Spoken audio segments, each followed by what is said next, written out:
You're just moving those boxes about teasing me. This is ridiculous. I'm not having this.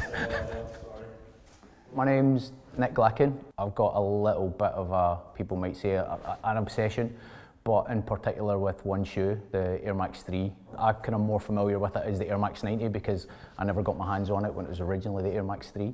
I can remember I didn't actually own a pair the first time round. I was at school and I just started high school at the time, and I can remember just seeing this flash of colour in the playground, and I was like, what is that? I didn't have the courage to go up and speak to this big kid and ask him, what are those, what shoe is that, you know, can you tell me more about it? But yeah, I was just like, oh my God, those are totally crazy, totally insane. And I lived in a little village where everybody knew everybody, but there was no stores. There was basically a little post office and a little supermarket.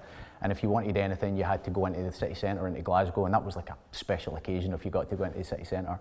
So I can remember maybe a couple of months later, went into Intersport, and there were the shoes, the Air Max 3s sitting on the shelf, and I pestered my mum, and she looked at the price and she was just like, not a chance, not a chance. So yeah, it was one of them, kept asking, never happened. And then that kind of just, after that, it kind of, the memory faded. And again, it wasn't until 2003, I can remember walking into Foot Locker and I just spotted them again, and it was like that instant flash, that memory, going straight back to being in school, and I was like, whoa, they're there. And yeah, I was like so excited to see them. And yeah, kind of bought a pair straight away, trashed them to death, and then got another pair in the sale and trashed them to death. And I think that's probably, that shoe kind of started the kind of infatuation, the wee kind of the obsession. Do you know what I think it is? It's just the colour. It's just the vibrancy of it. Just looking at that little pile there, just, I don't know how else to explain it. It's such a tech looking shoe, and it just stands the test of time. Yeah, I think just the colour. I love the heel tab, the way it almost looks like a heart. The eyelets, just the whole way it's constructed, the layering of it, the panels, the mix of materials. Oh, I'm getting doughy-eyed looking at that pile. I think quite a lot of Air Max 3 fans have been waiting on this one for quite a while. I think definitely for me, the last really good rendition of it was probably the 2010 for me, and that was a super nice pair. But this, looking at how they've gone with this and the tooling of it, everything's just, yeah, super excited to see them.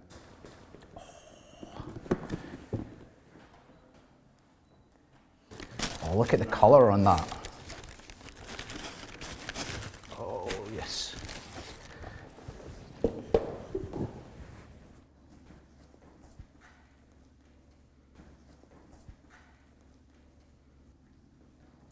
Yeah, the air unit on it, I mean, look at the shape of that. The mesh. That's insane.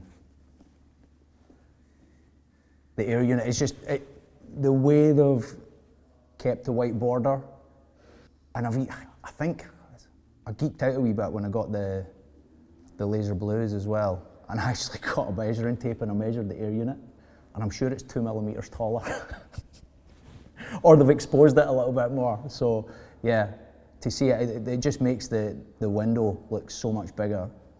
This is such a nice touch as well, but before these go anywhere, they need to get relaced. Can't be doing with factory lacing, sorry Nike. These need to get relaced. But yeah, even just stop until the shape of it. It's like a little bullet, isn't it? I mean, if you compare that to some of the older pairs, they're just so much sleeker now. Back to the kind of almost the original lasting and the original tooling, aren't they? To see that, you know, side by side. I'm walking out with them on. 100%. I'm walking out with them on, totally. Yeah. Look how vivid and vibrant that is. Amazing. Yeah. Absolutely nailed these. Nike, you've made one Scotsman very, very, very happy. I think talking about the different iterations that are kind of more, I guess, like special to me and closer to my heart. The first one would definitely be the Crooked Tongues Barbecue, the 2011 pair. Again, this was a pair that was never released to the public, and I believe, I'm not sure, but I believe it was the first hyperfuse that was constructed for the Air Max 90. This particular shoe was only available at the Crooked Tongues Barbecue. It's got the date on the inside, so it's the 4th of the 9th. 4th of September was the barbecue date, and you could only get it by wearing a good pair of shoes. And again, they released it to kind of a wider audience in 2012, which was the kind of inline release. This pair I managed to get just from a trade from a friend because I couldn't get my hands on them at the time. And I think back then they were going for upwards of 600, 700 pounds on eBay.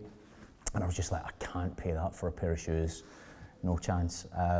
But yeah, let's say I had a nice friend that got a pair and he done me a nice trade. They definitely need to come out of the box and hit the pavement a lot more often.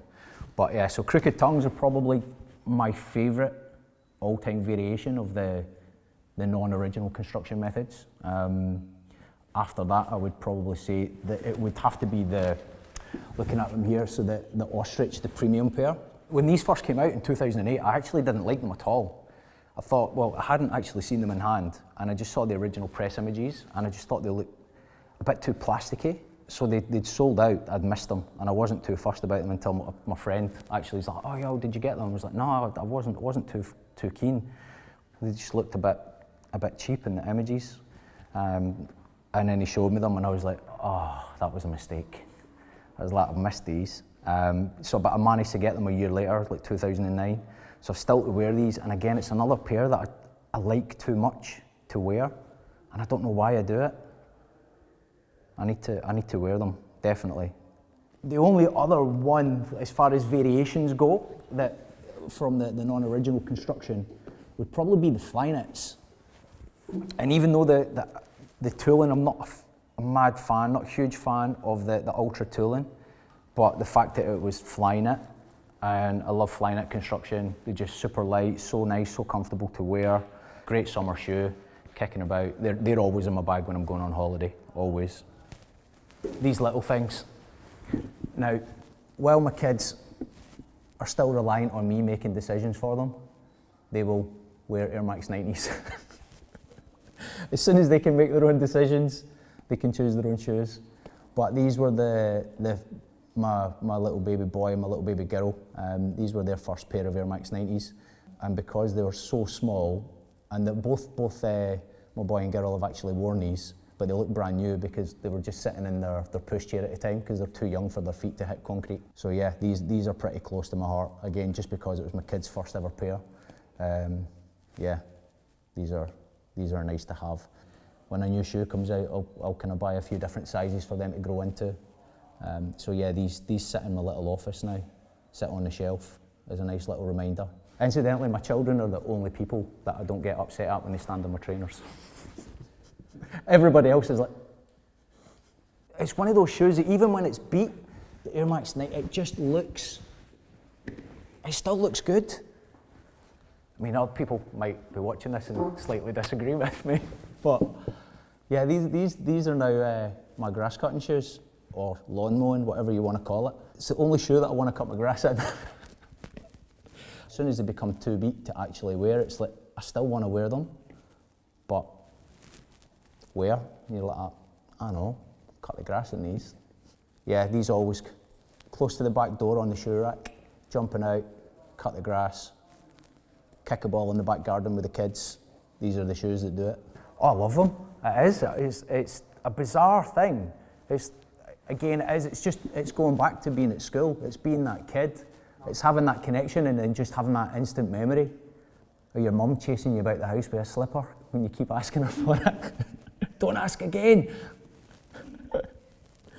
You've got the original kind of colour code as well, or kind of article number, product code. You've got the radiant red. So yeah, 2409, I believe that's the actual original catalogue number, or Nike article number for it. But yeah, it's so good to get them back. You've got the original hang tag, the arch supports, the original card here. You know, it's a testament to how far Nike have been willing to go to really reproduce the shoes as close to the original as possible. I think there's so many people out there that absolutely are, borderline fanatical about the shoe. They're going to be so happy when they see the job that they've actually done, because I certainly am. Nike are the masters of reinventing themselves, and they manage to, through their marketing and their campaigns, they manage to keep the shoes relevant to a new audience every year or every kind of anniversary cycle, which to me is fantastic, because if a shoe like this were to die out or not get the recognition, to me it would just be a sad day. I get you've got to keep pushing the boundaries and keep coming up with new shoes, but again, it's nice to see them tip the hat and give their history a nod and bring this back to a new audience again and reintroduce it. But yeah, I just think it's just a timeless looking shoe. Just speaking purely personally, next anniversary I'll be buying them again, the anniversary after that. And I definitely think that because it is such a timeless, iconic shoe, that it'll just keep going. Like I said earlier, it's not a shoe, a model, in particular this colourway, that has an expiration date. It doesn't have a best before date or a sell by date. It's not going to go off. Can't stop looking at them.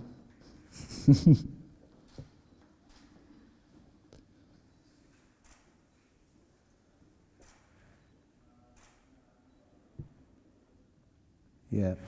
Happy, very happy.